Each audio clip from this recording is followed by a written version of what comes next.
Bonjour et bienvenue dans ce nouveau numéro de l'actualité de l'aspect. Ce mois de janvier 2022 a particulièrement été marqué par les tensions entre la Russie et l'Ukraine. Certains observateurs ou responsables des relations internationales osent même parler de nouvelle guerre froide.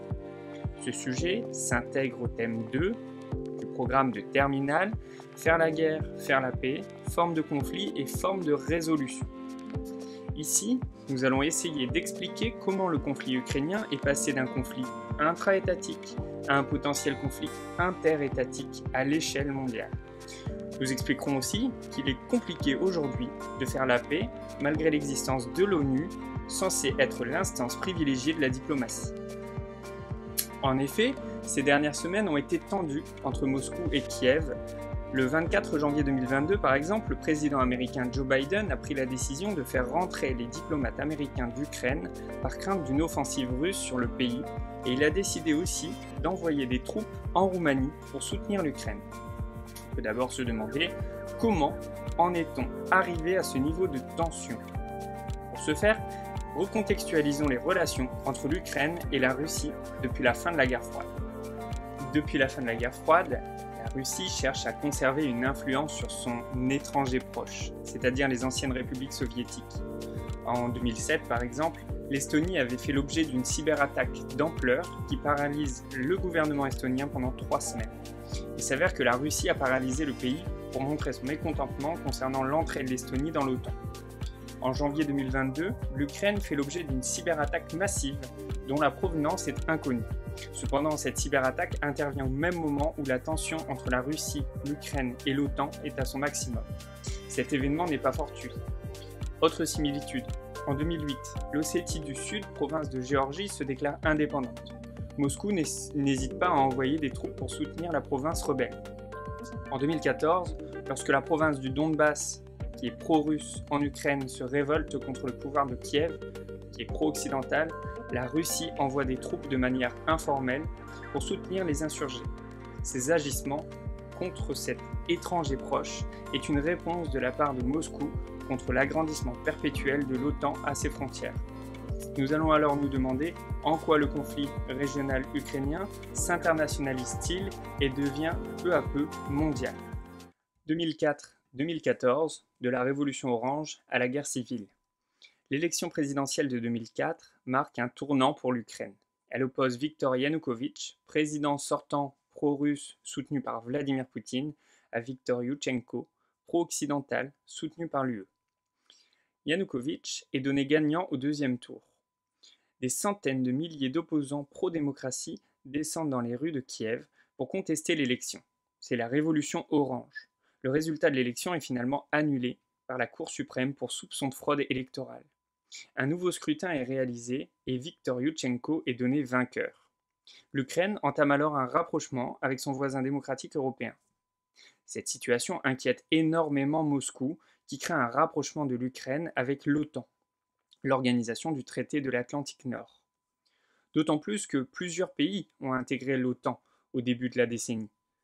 La Russie fait alors pression sur l'Ukraine en augmentant les prix du gaz. En 2013, l'Union européenne fait une proposition de rapprochement à l'Ukraine.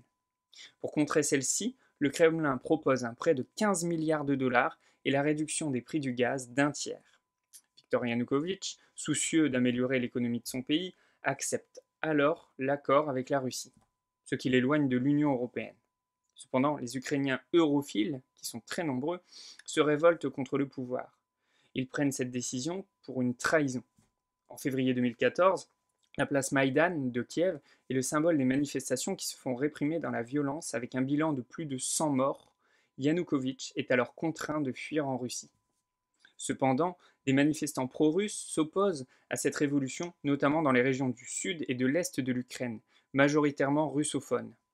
La Russie, elle, propose un référendum illégal du point de vue du droit international à la Crimée pour être rattachée à elle. C'est ce qu'on appelle une annexion. Les résultats donnent alors une grande majorité de oui, et Moscou annexe la Crimée. Les régions pro-russes du Donbass, de Donetsk et de Louhansk s'autoproclament indépendantes.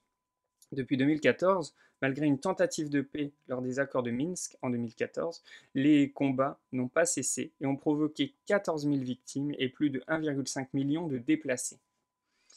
De 2014 à 2022, le front stabilisé est toujours sous tension. Cependant, ce mois de janvier 2022 voit la crise ukrainienne s'accentuer au point que celle-ci risque de passer d'un conflit régional à un conflit international, voire mondial. 2014-2022, l'Ukraine en guerre avec le géant voisin russe. De 2014 à 2019, l'Ukraine est dirigée par Petro Poroshenko. Pendant sa présidence, il se rapproche de l'Union européenne et tente en parallèle de mettre fin à la guerre du Donbass impliquant la Russie. Sa politique d'austérité et des accusations de corruption font chuter sa popularité. Candidat à sa réélection lors de l'élection présidentielle de 2019, il est battu par Volodymyr Zelensky, un comédien de 40 ans. Ce dernier montre sa volonté de se rapprocher davantage de l'Occident et plus particulièrement de l'Union européenne et de l'OTAN, ce qui déplaît clairement au Kremlin. Parallèlement, les combats n'ont jamais cessé dans la région du Donbass entre les séparatistes pro-russes d'un côté et les Ukrainiens de l'autre. Mais depuis novembre 2021, la Russie fait pression sur l'Ukraine en postant plus de 100 000 hommes, des véhicules et du matériel militaire à la frontière entre les deux pays. Bien que l'Ukraine ne soit pas dans l'OTAN, Volodymyr Zelensky demande de l'aide et une protection de celle-ci face aux voisins russes. Lors de ce mois de janvier 2022, les tensions ont changé d'échelle. En effet, après être passés par une phase diplomatique qui n'a rien donné en termes d'avancée, les Américains et Russes font monter la pression sur les relations internationales. Le 21 janvier 2022, Anthony Blinken, secrétaire d'État américain aux Affaires étrangères, va jusqu'à émettre l'idée que le conflit rappelle les heures les plus sombres de la guerre froide. Je cite : « Toute violation par la Russie de la souveraineté territoriale de l'Ukraine nous ramènerait à une époque bien plus dangereuse et instable, lorsque ce continent était divisé en deux, avec la menace d'une guerre totale planant au-dessus de la tête de chacun. » Le 24 janvier, les diplomates américains et britanniques et leurs familles ont été rapatriés d'Ukraine par crainte d'une invasion. Le 25 janvier, les États-Unis ont annoncé mettre en état d'alerte 8500 militaires de l'OTAN prêts à intervenir en cas d'invasion. La question est de savoir si ce conflit aura les mêmes finalités que lors de l'annexion de la Crimée en 2014. En effet, lors de cette dernière, la communauté internationale avait faiblement réagi à l'encontre de la Russie en lui astreignant des sanctions économiques. Force est de constater aujourd'hui que le Kremlin teste les limites de l'Occident et tente de définir lui-même la ligne rouge à ne pas dépasser. Vladimir Poutine et Joe Biden sont-ils prêts à engager le monde dans un conflit en Ukraine ? L'ONU est-elle en état de léthargie concernant ce dossier ?